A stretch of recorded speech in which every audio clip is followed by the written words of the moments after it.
அவங்க சொல்கிற காரணம் கச்சத்தீவை கொடுத்ததுக்கு அது எதுக்கு, அதில் என்ன இருக்குது, ஒரு சொட்டு தண்ணி கூட இல்லைங்கிறார். இவருடைய ஆழ்ந்த அறிவை இதை பாருங்க.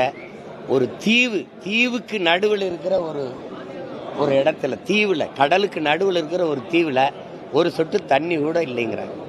தோண்டுனா தண்ணி வரப்போகுது. தண்ணிக்கு நடுவில் தான் அந்த நிலைமை இருக்குது.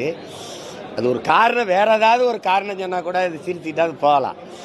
இப்படி ஒரு காரணத்தை சொன்னால் தலையில் அடித்து அழுகிறத தவிர வேறு என்ன இருக்குது? நீங்கள் எல்லாம் தலைமையேற்று இந்த நாட்டை, குறிப்பாக அது எங்கள் அண்ணன் செல்வ பெருந்தகை மாதிரி ஆட்கள்லாம் சொல்வதாக ரொம்ப வேடிக்கை. 4 பக்கமும் கடல் சூழ்ந்து இருக்கிற ஒரு நிலத்துக்குள்ள தோண்டுனா அப்படிங்கிறங்க, ஒரு கைட்டு அப்படி தோண்டினாலே தண்ணி வந்துடும்.